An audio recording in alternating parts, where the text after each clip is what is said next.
We have two guest speakers today. Michelle Vogel, who's based in Florida and is the Vice President of Patient Advocacy at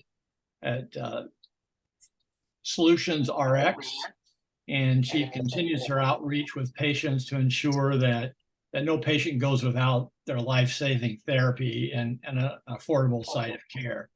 She's been a longtime advocate for the patient community, serving the myositis community for since 2007. And prior to that, she has over 30 years of experience. So welcome, Michelle. And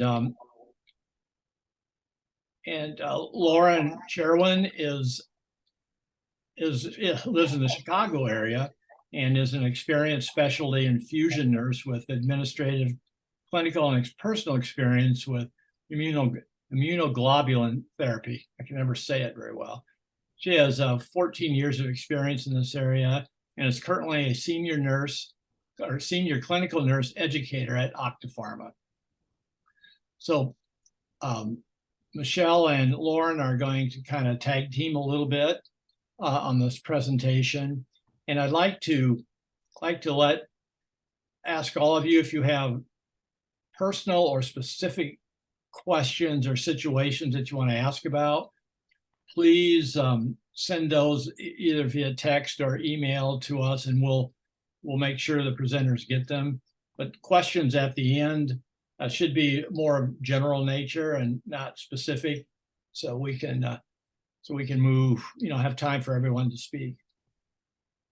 Okay, if there's no other questions or concerns, we can get started.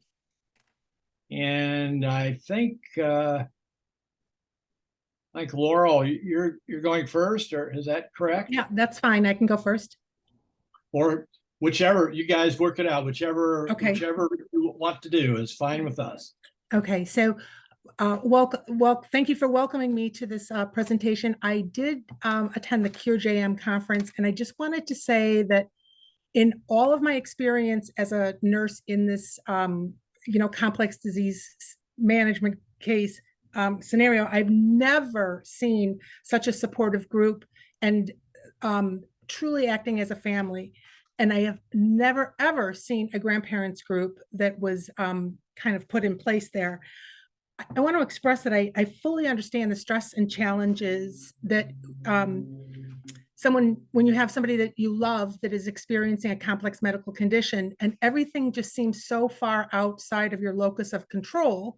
And as a patient, as a mother, as a daughter, et cetera, the dynamic between that becomes very, very complex because we want information as well. But at the same time, our children or whoever is the direct care provider, they're on the battlefield, right on the front lines. And sometimes they don't communicate every single thing that maybe we would want to know about. I know that myself from with my own daughter, and I know with my mother when she would question me about every little detail of everything. Sometimes it would become overwhelming to me. Yet at the same time, having an understanding of what's out there, what's going on, what's the disease state, what are the options, et cetera, it helps us individually cope with it, and it also can help us support the family member because they may not have all the details or they may become overwhelmed. So I just wanted to share that with you. And outside this presentation, if there's anything that Michelle or I can do to even help eliminate some of that stress, because that's the primary thing to do, is to minimize the stress, because that doesn't help anybody. So I had just a real quick introduction. I have a very complex medical history, and I went 13 years without treatment, and I was diagnosed with a primary immune deficiency, and I started IVIG, which is immunoglobulin therapy as a replacement dose. So over the years, I navigated through insurance and sites of care, et cetera. I have multiple autoimmune conditions. So I currently am receiving a high dose IVIG, which is more for the immune modulation piece. So through this experience of my own, I have learned, even though I've been case management and nursing for 30 something, 30, I don't even know, long time, 150 years, I'm going to say, I have learned so much more just by navigating this process on my own. So I'm hoping to be able to share some of that experience with you. First thing I think that is so significant is that you make sure that you request a case manager from your insurance company. With a case manager, they are able to handle complex cases. And one specific piece that they can do is they can help facilitate and direct your care. So when you're calling to find out something that's going on with an authorization or to get additional details, the case managers, they have access to the, like I'm going to say, the backside of the screen. They can contact people directly. They can help facilitate a lot of that care or answer any questions. And they also may be able to identify additional services. Over the years, I have found that once I had a case manager in place, she was able to pull the trigger for me and help me several times in really quirky situations, really help me facilitate the care. One statement that I have kind of learned to use is I said that they were blocking my access to care because of the difficulty that they were having achieving getting the authorization or approving the drug or et cetera. And again, that was able to, simply be fixed up with this case manager, I would say. So when you're looking at medications for the treatment of complex disease, primarily with myositis, Octapharma, I'm just going to say for IVIG, Octapharma did a clinical study. We have the only indication for IVIG for the treatment of, it's for dermatomyositis, which is also used within JM. It's either administered IVIG or sub-Q IG. With that indication, now it's FDA indication, that does open up that space to allow a quicker authorization for the use of the product.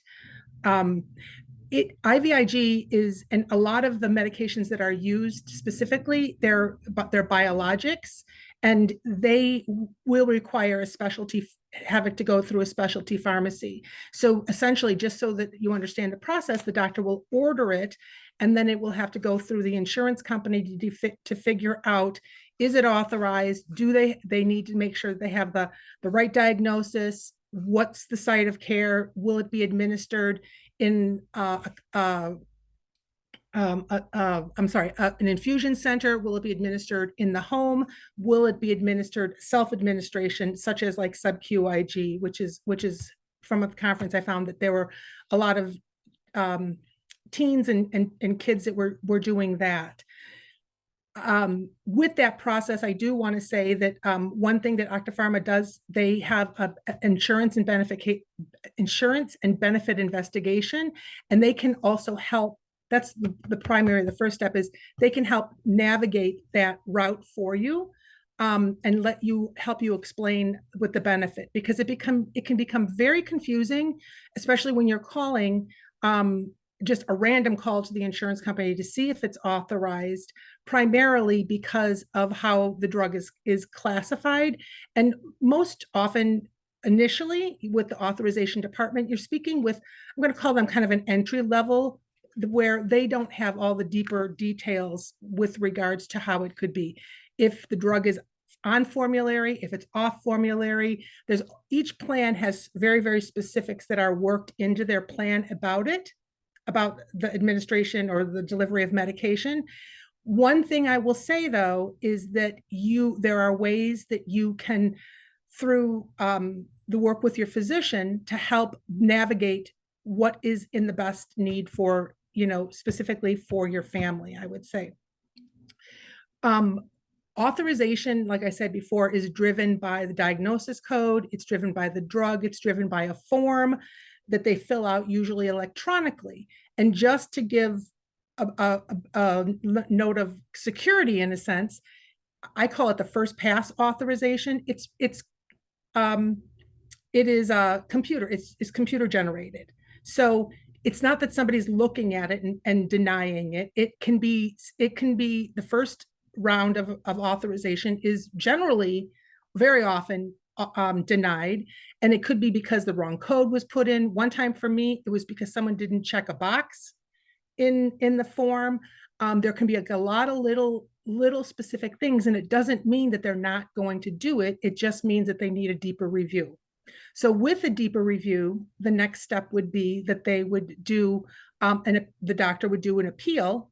And if initially the docs that are ordering this, they're usually educated in terms of what to include within that authorization in order to provide the insurance company enough information to show that there is medical necessity. And specifically, if this drug wasn't authorized, what would be the consequences? And once the insurance company has that detail, then they can look at it again, and then they could deny it or postpone it. And in that case, then they would do a peer-to-peer review. Peer-to-peer review, one thing to note is the fact that it is so important to make sure that you request truly a peer-to-peer review, so that if you have a very specialized doc, which I'm sure you all do, that you would need that peer on the other side with the insurance company to have equal qualifications, so that they're not some retired gynecologist that is just randomly making these decisions based on, this little list of criteria they may have. Through this whole process, I really encourage you to keep the mindset that you're not fighting the insurance company, you're collaborating and communicating and working with them. And I'm saying that for our own personal health, in a sense, because you don't want to fight. It just brings in a whole different mental health state, and it does have impact to our own bodies. And in a sense, it also, I feel that it makes us feel like we have are about to lose control. Whereas I always, in my mind, I just say, well, it's my responsibility to just make sure that they have everything that they need, and let me help them understand why this is so important, and not to just resolve and get all frustrated and scared and angry, because that ultimately doesn't help anybody. Michelle is a fantastic advocate in terms of turning things around, and even being in a position to know what your benefit is. Like I said, with Octapharma, we have a program in place that can look into the details of your insurance company and help, and specialists that have been used to help navigate that. That also, sometimes the authorization process, if a drug is going to be administered in the home, some of these larger specialty pharmacies, they have their own crews, teams that will do all this work for you. Some pharmacies, specialty pharmacies, they even have the opportunity to have a peer-to-peer review with them. So there are resources out there to be able to help you. And again, I'm just going to reiterate the importance of not getting all frustrated and stressed out about it, because it's just a matter of persistence and communication and so forth. In the process of doing that, to figure out the medications that are available and what would be best for your family, that could be a whole entire another complicated discussion there. But most importantly, I'm just going to reiterate this, that it is so important that even though your insurance company may say, well, we have this on formulary and we want you to do this and we want you to do it here. If that doesn't work for the family, then, or the child, or whatever it would be, then it's just important that you stick in and you communicate to them why it isn't important. There was one family I spoke with, I remember, in Alaska, and they were having such a challenging time finding a nurse to come to their, going to the infusion center with their child, et cetera. And, we were able to provide them a lot of different options in terms of how it would be best for them to get the treatment within their home. So with regards to cost of the medication, once the insurance company covers it, there is generally some financial responsibility for the family with that, and that is all contingent on your plan. Michelle has a ton of options for that, but I will say that Octapharma does have what's considered what they call it copay assistance program, where they provide several manufacturers will only provide copay assistance if it has a certain code, which is an indication that they have an FDA indication. Whereas Octapharma, we are able to provide copay assistance, even though for any of the disease states, every disease has an ICD-10 code. I hope you all know that, that is specific to the disease. And Octapharma will provide copay assistance if you have commercial insurance, because they don't allow it. It's not allowed to be provided for any type of, Medicaid, Medicare, or governmental insurance plans. That copay assistance will help cover the product, the copay responsibility for the product. There are additional ancillary supplies. Sometimes they will have a per diem from a pharmacy, then also the cost of, let's say, the nurse coming to the home, or the facility charges, or whatever all those other pieces are. And Michelle will go over this again, but it's so important that they are not often able to offer you extra help, but you can always ask for it. To say, always ask, are there any financial programs available? Some of them are not super contingent on the fact of how much money you make. Some others are. So I think Michelle will cover that more in detail. Essentially, that is the body of my what I want to discuss. I was hoping to just leave more time at the end to have more questions for everyone. Oh, I'm sorry. One more thing. I'm so sorry. The last thing I wanted to say is it's so important to keep a journal, and with that journal to mark down every phone call that you have with the insurance company, what was the content of the call, and to request a call ID for that call.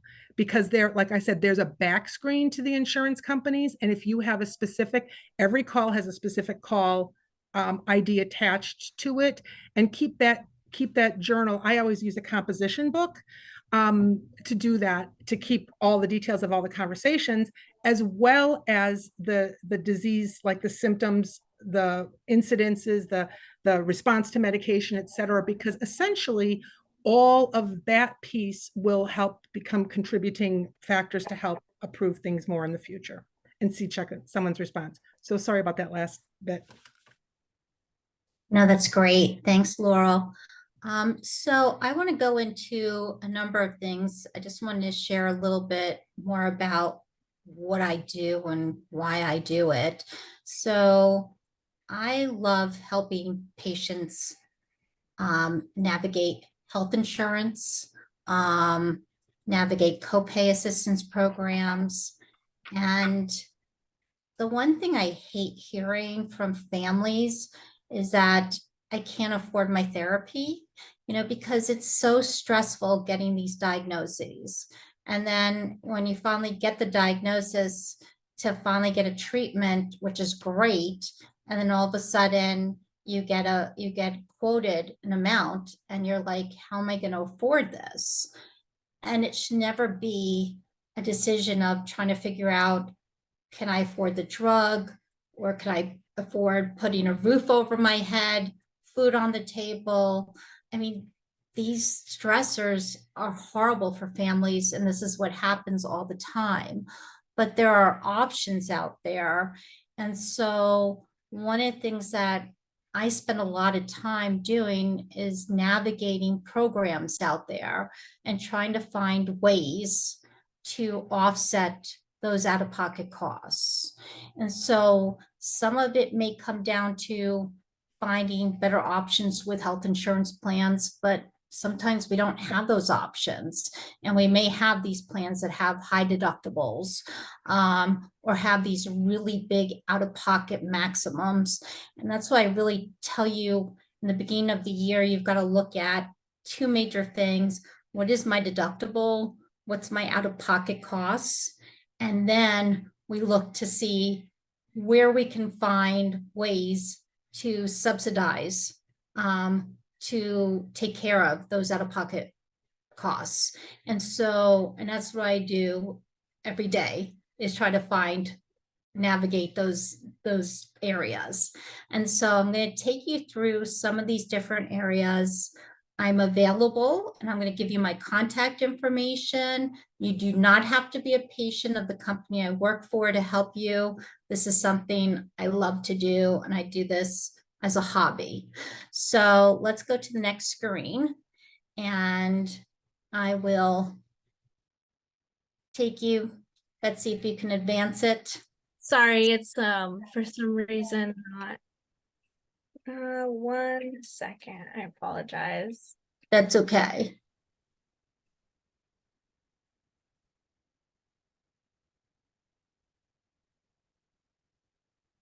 Not going. Okay.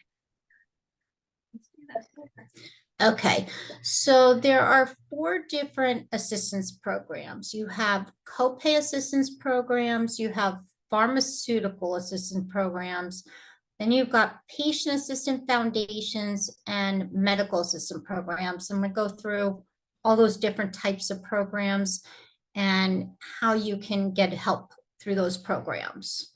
So the first one, the copay assistant program, those are like copay cards. So I think of them like when you're cutting coupons. And so every year I look at what my medication lists are, and then I see what, if I'm in a commercial plan. So this is really for commercial plans. If you're in a Medicaid plan or you're on TRICARE, this would not be an option. But for all those other commercial plans, I look to see if there is a copay program. And for some of the medications, it may not matter what your disease state is, and they may cover it for everything. And others, the brand may be only if you have an FDA indication. So I sit there and I look to see and try to match it up. And I do this I take my whole list of medications. I do this in the beginning of the year, and I try to see if I can't if I can't take care of my deductible and even help to meet my out-of-pocket maximum with these coupons. And it's fantastic. And especially for expensive medications, it's a lifesaver. So let's go to the next slide.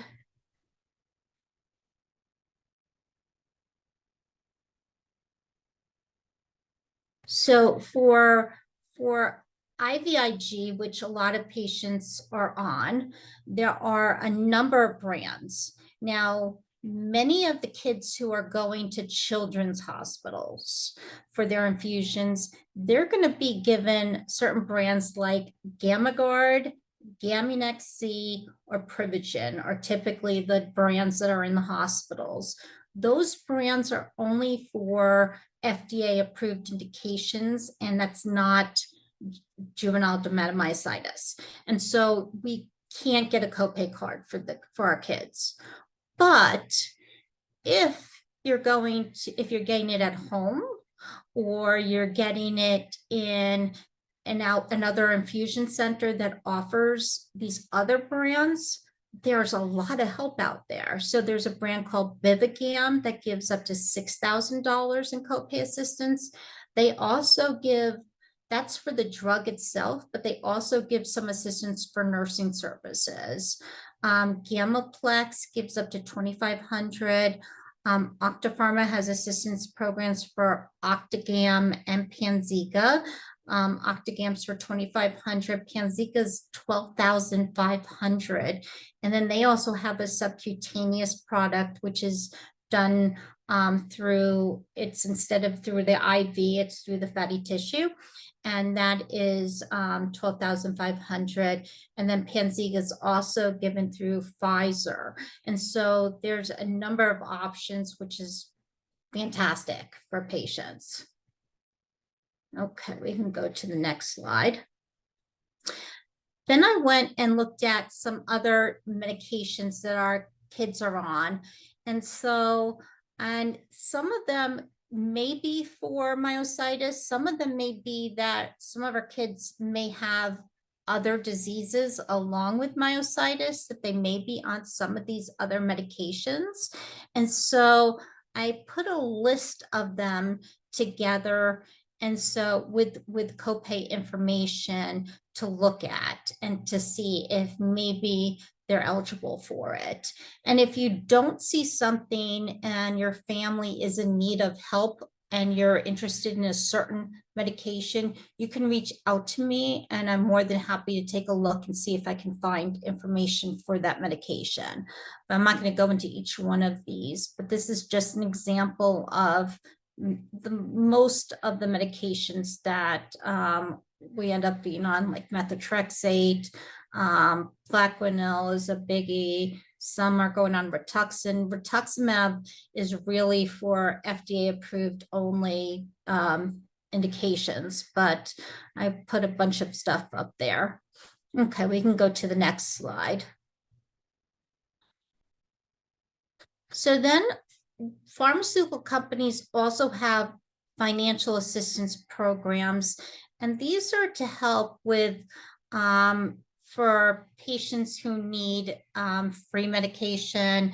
If you're in between insurance and you need some help, or you're in an underserved area and you need certain help, they may be able to help. And sometimes they help with, if you're on a they may have a program that may help with federal programs.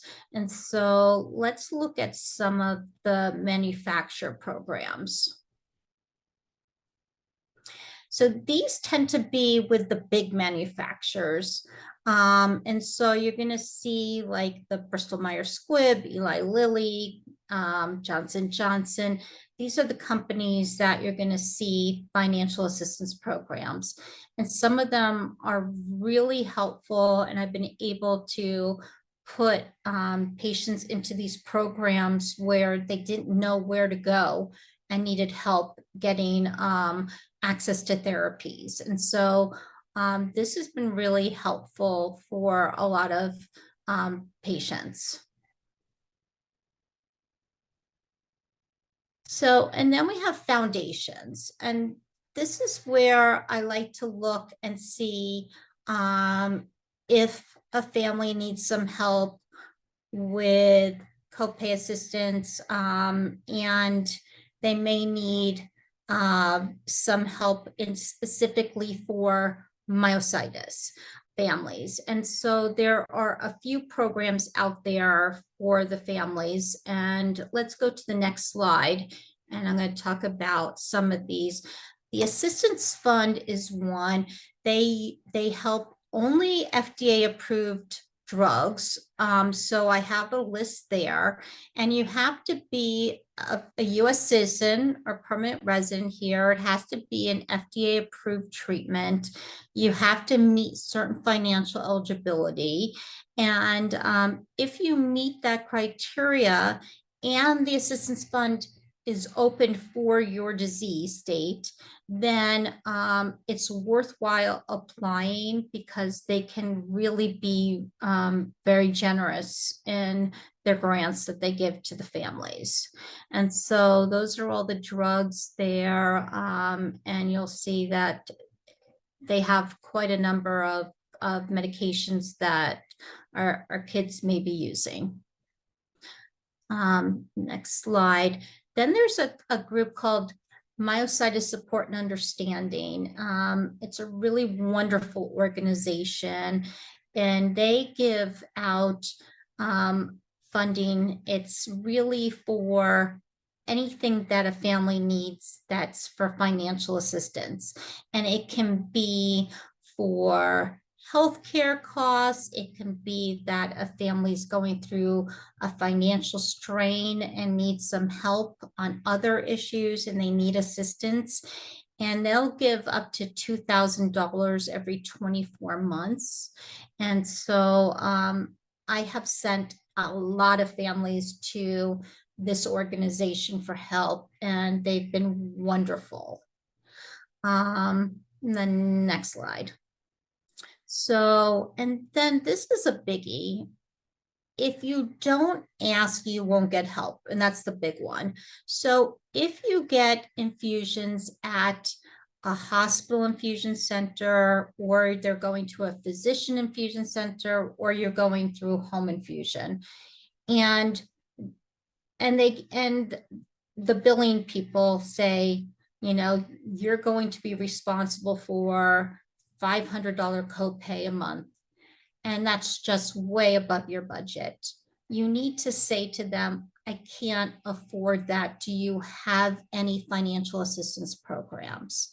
In most cases, they have programs, especially a home infusion company, specialty pharmacy, and a hospital. And they will give you paperwork to fill out, and it's not complicated. And once you fill it out, most families will be eligible for some help. And so I know that the company I work with, we help subsidize a lot of families with their deductibles, co-pays, all of that, to help me, help them through that. And, and I know a lot of companies that do. And so the biggest problem is that we can't advertise that we do that. And so it's a matter of someone asking for help. And so I spend most of my time telling people to ask for help. And I know people don't like to, but you need to. And so that's really the biggest thing that I need to stress to everybody. Okay, next slide. Yeah, so in summary, really, these programs are out there. It's not hard to enroll in them.